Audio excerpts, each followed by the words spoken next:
بسم اللہ الرحمن الرحیم، السلام علیکم ورحمۃ اللہ وبرکاتہ۔ بچوں، آج ہم اسلامیہ جماعت 11ویں باب دوم آخرت پر ایمان، اس سبق کا پہلا لیکچر ہم پڑھ چکے ہیں۔ آج ہم لیکچر دوم کا آغاز کریں گے۔ آج ہم لیکچر نمبر 2 پڑھیں گے اور لیکچر نمبر 2 میں ہم آخرت کے مراحل پڑھیں گے، ٹھیک ہے؟ تو آپ کتاب کا صفحہ نمبر 34 نکال لیں۔ تو آخرت کے مراحل میں سب سے پہلا مرحلہ کس چیز کا ہوگا؟ عالم برزخ کا، ٹھیک ہے؟ عالم برزخ سب سے پہلا مرحلہ ہے۔ انسان جب فوت ہو جاتا ہے، اس کی زندگی کے بعد جو پہلا مرحلہ آتا ہے، پہلا زمانہ تو کہہ لیں کہ مرنے کے بعد ایک حساب سے ختم ہو جاتا ہے۔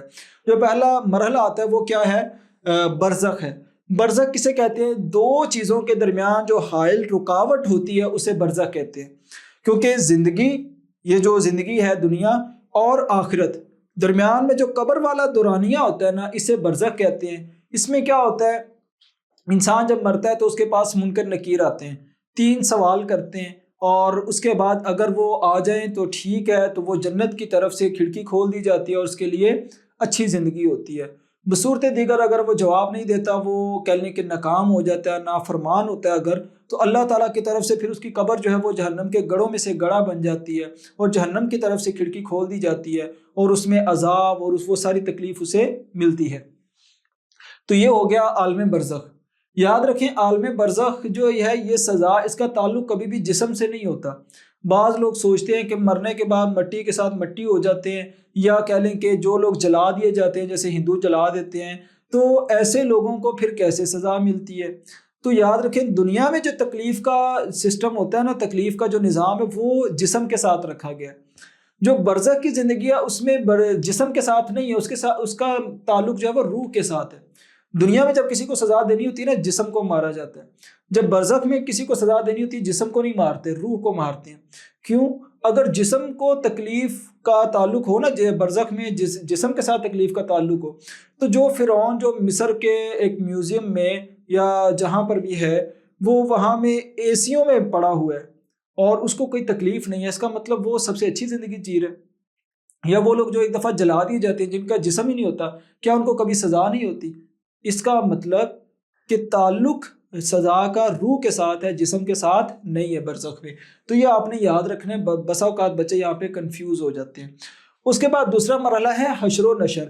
حشر کسے کہتے ہیں؟ جمع کرنے کو، اور نشر کہتے ہیں دوبارہ پیدا کرنے کو۔ اللہ تعالیٰ انسان کو دوبارہ پیدا کریں گے اور پھر میدان محشر میں جمع کریں گے، میدان حشر میں۔ تو دوسری بار جب سور پھونکا جائے گا، پہلی دفعہ جب کرام میں اسرافیل علیہ السلام پھونکیں گے تو پوری کی پوری جو کائنات ہے، یہ جو دنیا ہے، پہاڑ ہے، یہ سارے کے سارے ریزہ ریزہ ہونا شروع ہو جائیں گے، قیامت قائم ہوگی۔ اور دوسری دفعہ جب وہ سور میں پھونکیں گے کرنام میں، تو سب سے پہلے نبی صلی اللہ علیہ وسلم اپنی قبر مبارک سے باہر نکلیں گے، پھر حضرت ابوبکر اور حضرت عمر رضی اللہ تعالیٰ عنہ، اور پھر جو نیک لوگ ہوں گے۔ تو یہ مرحلہ اس طرح شروع ہوگا، میدان حشر میں سب جمع ہوں گے، اور وہاں جا کر پھر اگلا سٹیپ کیا ہے؟ میزان کا ہے، ٹھیک ہے؟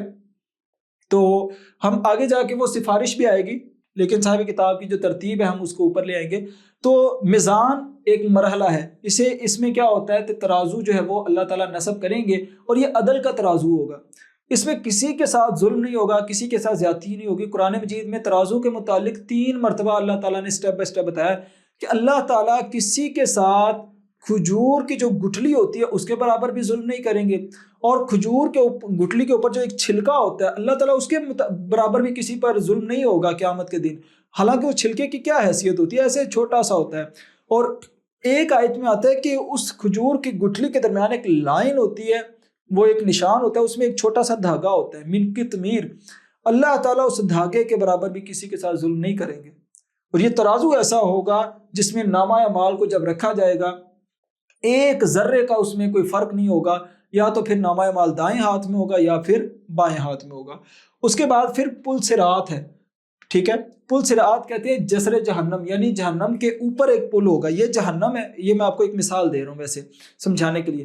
جہنم ہوگی، اس میں اوپر سے ایک پل گزرے گا، اور اس میں سے مومن لوگ جو ہوں گے، جن کے نامہ اعمال یا جن کے نیک اعمال بہت اچھے ہوں گے، وہ اتنی سپیڈ سے گزریں گے کہ انہیں پتہ ہی نہیں چلے گا کہ نیچے کوئی جہنم ہے۔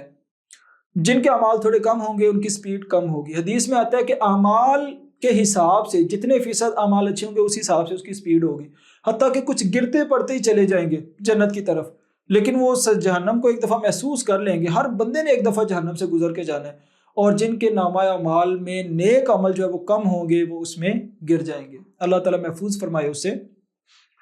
اور یہ مرحلہ جو ہے نا یہ حشر و نشر کے بعد ہونا چاہیے، ٹھیک ہے، صاحب کتاب نے جو یہاں پہ لکھا ہوا ہے۔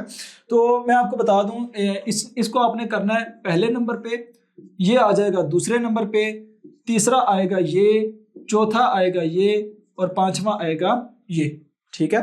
اور یہاں پر ایک حوض ہے، آپ اس کو لا سکتے ہیں اس سے پہلے، ٹھیک ہے، شفاعت کے بعد یہ حوض ہے، تو چوتھے پہ آپ یہ لے آئیں، پانچویں پہ یہ، اور چھٹے پہ یہ۔ تو یہ آپ نے ترتیب اس طرح رکھنی ہے، سب سے پہلے عالم برزخ ہے، پھر حشر و نشر ہے، پھر شفاعت ہے، ٹھیک ہے۔ اس میں کیا ہوگا کہ اعمال کا حساب و کتاب جو ہے وہ شروع ہی نہیں ہوگا۔ اللہ تعالیٰ قرآن مجید میں 2 دفعہ فرماتے ہیں، ایک دفعہ فرمایا کہ قیامت کا دن 1000 سال کے برابر ہے، اور دوسری جگہ پر فرمایا 50,000 سنہ، 50,000 سال کا وہ دن ہوگا۔ لوگ 40 سال 50 سال کی زندگی کا حساب دینے کے لیے 50,000 سال کا انتظار کریں گے، کھڑے کھڑے 40 سال تو پہلے انتظار ہوگا، 40 سال کے بعد لوگ جائیں گے۔ اس میں کیا ہوگا کہ جہنم جو ہے وہ اس طرح اپنی لگامیں وہ توڑ رہی ہوگی، اور سورج جو ہے وہ بے نور ہو جائے گا، سوا نیزے پر ہوگا، اندھیرا ہی اندھیرا، پسینہ، تپش اور سزائیں، بہت کچھ، اللہ تعالیٰ اس سے سختی سے محفوظ فرمائے۔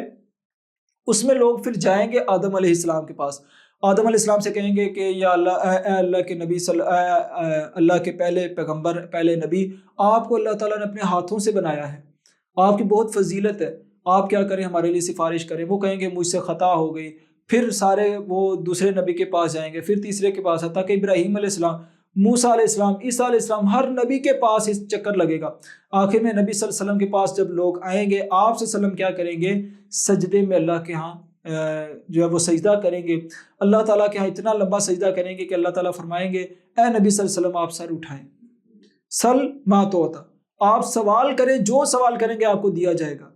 تو آپ صلی اللہ علیہ وسلم پھر سفارش کریں گے پوری امت کے لیے، اسے کیا کہتے ہیں، شفاعت کبریٰ، یعنی پوری انسانیت کے لیے، اس کے حساب و کتاب کے لیے۔ لوگ اتنا اکتا جائیں گے، اتنا کہہ لیں کہ تنگ آ جائیں گے اس عذاب سے قیامت کے دن والے، کہ ایک دفعہ حساب و کتاب ہو جائے، چاہے بعد میں جہاں بھی جانا ہے چلے جائیں، لیکن اس تکلیف سے نکلیں۔ حالانکہ جو کافر ہوں گے وہ نہیں جانتے ہوں گے کہ اس کے بعد جو اگلی تکلیف ہے وہ اتنی بڑی ہے کہ اس کے سامنے یہ کچھ بھی حیثیت نہیں رکھتی۔ جیسے بچے امتحان میں کہتے ہیں رزلٹ آ جائے، چاہے جو بھی ہے، پاس ہونا ہے فیل ہونا ہے جو بھی ہے، لیکن آ جائے، یہ جو ٹینشن ہے یہ ختم ہو جائے۔ تو اسی طرح لوگ پھر نبی صلی اللہ علیہ وسلم کے پاس آئیں گے، آپ صلی اللہ علیہ وسلم سفارش کریں گے، اور یہ سفارش شفاعت کبریٰ، اس کا تعلق صرف حساب و کتاب سے، حساب و کتاب شروع ہوگا، لوگوں کا حساب ہوگا، اور اس کے بعد شفاعت صغریٰ ہے، پھر لوگوں کو انڈیویجولی، یعنی کہ شہداء ہیں، صلحاء ہیں، اور صحابہ ہیں، یا اس طرح جو نیک لوگ ہوں گے ان کو سفارش کی اجازت دی جائے گی۔ آپ ان لوگوں کے بارے میں سفارش کر سکتے ہیں۔ نبی صلی اللہ علیہ وسلم سے کہا جائے گا کہ آپ سفارش کریں۔ یاد رکھیں نبی صلی اللہ علیہ وسلم کی سفارش بھی محدود ہوگی، کہ آپ کی سفارش کسی مشرک کے لیے نہیں ہو سکتی، باقی ہر بندے کے لیے ہوگی۔ ہر وہ بندہ جس نے شرک کیا ہوگا اس کے متعلق کسی نبی کی سفارش قبول نہیں ہوگی، کیونکہ نوح علیہ السلام کو اللہ تعالیٰ نے دنیا میں منع کر دیا، ابراہیم علیہ السلام کو دنیا میں منع کر دیا، نبی صلی اللہ علیہ وسلم کے رشتہ دار جو مشرک تھے وہ اس دنیا سے گئے، نبی صلی اللہ علیہ وسلم ان کے لیے بھی سفارش نہیں کر سکیں گے، تو اس لیے مشرک کے لیے سفارش نہیں ہو سکتی۔ تیسرا مرحلہ یہ ہے، پھر میزان ہے، اس کے بعد یعنی حساب و کتاب کے ساتھ میزان ہوگا، اور اسی دوران پھر یہ حوض کوثر ہے۔ لوگوں کے لیے اتنا لمبا اور بڑا دن ہوگا کہ لوگ جو ہے وہ پیاس سے مر رہے ہوں گے، اور اس ٹائم پہ اللہ تعالیٰ جو ہے وہ حوض کوثر، اس حوض کو کہتے ہیں کوثر، جنت کی نہر کا نام ہے، ٹھیک ہے۔ تو جنت کی نہر جو ہے وہ چلتی ہے اور ایک حوض تک پہنچتی ہے۔ جو نبی صلی اللہ علیہ وسلم کو حوض دیا جائے گا اس کو حوض کوثر اس لیے کہتے ہیں کہ یہ جنت کی نہر ہے، جنت میں سے ایک نہر آئے گی اس حوض پر، اور وہاں پر اتنے زیادہ پیالے ہوں گے، ان کی تعداد ہوگی جیسے رات کو آسمان پر تاروں کی تعداد ہوتی ہے۔ نبی صلی اللہ علیہ وسلم، حضرت ابوبکر، حضرت عمر رضی اللہ تعالیٰ عنہما اور دیگر جو وہ کبار صحابہ جو ہے وہ اپنے ہاتھوں سے جو ہے وہ لوگوں کو حوض کوثر سے پانی پلائیں گے۔ تو جس بندے نے اس حوض کوثر کا پانی پیا ہوگا، دودھ سے زیادہ سفید ہوگا، شہد سے زیادہ میٹھا ہوگا، جو بندہ اس کو ایک دفعہ پی لے گا 50,000 سال کے دن میں اس کو کبھی پیاس نہیں لگے گی. تو یہ مرحلہ ہوگا. اور اس کے بعد پھر یہ پل صراط والا ہے کہ پل صراط میں کیا ہوگا کہ لوگوں کو پھر نامہ اعمال کے بعد گزرنا پڑے گا. یہ آخری مرحلہ ہے حساب و کتاب کے بعد سب کچھ. اب پل صراط، اس کے بعد جنت ہے یا جہنم ہے، یہ سیکنڈ لاسٹ ہے. تو پل صراط اس میں سے ہر نبی نے بھی گزرنا ہے، ہر بندے نے بھی گزرنا ہے، ہر انسان نے. جو نیک ہوں گے وہ تو ایسے گزریں گے ان کو پتہ ہی نہیں چلے گا. جو کم ہوں گے ان کو ذرا جب وہ سلو چلیں گے، اور جو کم ہوں گے اور سلو چلیں گے، حتیٰ کہ جو گنہگار ہوں گے وہ اسی پل سے نیچے گریں گے اور نیچے جہنم ہوگی. اور اس کے بعد پھر جنت ہے یا جہنم ہے. جو اس کو کراس کر جائیں گے، عبور کر جائیں گے، وہ جنت میں چلے جائیں گے. اور جنت کے بارے میں آپ کو پتہ ہے دائمی ہمیشہ کی زندگی، کبھی بڑھاپا نہیں ہے، کبھی ٹینشن نہیں ہے، کبھی بیماری نہیں ہے، کبھی کچھ نہیں ہے، کبھی آزمائش نہیں ہوگی. جو بھی ہے وہ ہمیشہ کے لیے ہے. اور جہاں تک انسان سوچتا ہے وقت کا، اربوں خربوں سال، یاد رکھیں وقت وہیں سے شروع ہوتا ہے جنت کا. کیونکہ وہاں پہ جا کے زمانہ ہی ختم ہو جائے گا. مطلب وہ ایک وقت جو ہے وہ ختم ہو جائے گا، کیونکہ وقت کا تعلق اللہ تعالیٰ نے سورج چاند کے ساتھ رکھا ہے. جب یہ ساری چیزیں نظام ہی ختم ہو جائے گا تو جہاں تک انسان کی سوچ ختم ہوتی ہے، جنت کا جو ٹائم ہے وہ وہاں سے شروع ہوتا ہے. اس کے بعد پھر جہنم ہے، ہمیشہ کی ذلت، رسوائی، اور کھانے کے لیے درخت وہ کانٹوں والا وہ ملے گا، جہنمیوں کا پیپ وہ دیا جائے گا پینے کے لیے، اور فرشتوں کی سزا، جہنم میں جلایا جانا. اور انسان ایسے جو ہے وہ ذلتیں ہیں کہ انسان برداشت نہیں کر سکتا، سننا بھی گوارا نہیں کرتا. اتنی بری زندگی ہے جہنم کی اور اتنی اچھی زندگی ہے جنت کی. انسان سنے تو دنیا میں ہی اس کی روح خوش ہو جاتی ہے. اور سوچیں جو جنت میں جائیں گے ان کا کیا جو ہے وہ اللہ تعالیٰ اعزاز رکھیں گے. اللہ تعالیٰ ہمیں بھی ان میں شامل کرے. اور اس کے بعد عقیدہ آخرت کے اثرات، آخری ٹاپک ہے. عقیدہ آخرت کیا ہے، اس کے اثرات کیا ہیں؟ سب سے پہلے حقوق کا احترام. لوگ انسان جو ہے وہ نیک اعمال کی رغبت، سب سے پہلے انسان کو عقیدہ آخرت نیک اعمال کی طرف راغب کرتا ہے. بھئی تم نیک عمل کرو تاکہ دنیا میں تم اعمال کر سکو اور آخرت میں اس کی جزا لے سکو. اگر تم برا کرو گے تو آخرت میں اس کی سزا بری ملے گی. اسی طرح برائی سے اجتناب، کہ عقیدہ آخرت جب بھی ہم برائی کرنے لگتے ہیں تو اس ٹائم اللہ تعالیٰ یاد آتے ہیں کہ اس کا ہم نے حساب دینا ہے، اور اس ٹائم پہ وہ حساب بڑا مشکل ہوگا. اس کے بعد حقوق کا احترام. لوگوں کے حقوق جو سلب کر رہے ہوتے ہیں نا، وہ آخرت کو بھول چکے ہوتے ہیں. اور جن لوگوں کو آخرت یاد آ جاتی ہے وہ اس سے پیچھے ہٹ جاتے ہیں. آج میں نے اس کے 10 روپے لیے، قیامت میں مجھے 70 روپے دینے پڑیں گے.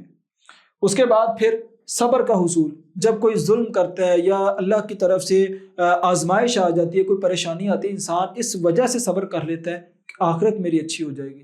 اور اس کے بعد تعمیر سیرت. انسان اپنی سیرت کو، اپنے کردار کو بہتر کرتا ہے عقیدہ آخرت کے ذریعے. اور آخر میں بہادری اور سرفروشی. مجاہد کس لیے لڑتا ہے؟ آخرت میں جنت ملے. مومن موت سے کیوں نہیں ڈرتا؟ اس لیے کہ یہ تو ایک دروازہ ہے مجھے اپنے رب سے ملانے کے لیے. کافر موت سے ڈرتا ہے، مومن نہیں ڈرتا. کیوں؟ اسے پتہ یہ دنیا تو آزمائش ہے، جیل ہے جس میں جب وہ ایک زندگی کاٹ رہا تھا، آج میرے ملنے کا موقع آ گیا ہے، دن آ گیا، میں اپنے رب سے جا کے ملوں گا. تو یہ بہادری کسی کافر میں نہیں ہو سکتی سوائے مسلمان کے. تو بچوں آج ہم نے آخرت کے مراحل سٹیپ بائی سٹیپ، سب سے پہلے عالم برزخ، پھر حشر و نشر، پھر شفاعت ہے، اور اس کے بعد پھر حوض کوثر ہے، پھر میزان ہے، اور اس کے بعد پھر پل صراط ہے، پھر جنت ہے، یہ جہنم ہے، اور آخرت میں اثرات پڑے ہیں. یقیناً آپ کو یہ لیکچر سمجھ آ گیا ہوگا. تو بچوں آپ نے پچھلا لیکچر بھی سننا ہے اور یہ بھی غور سے سننا ہے.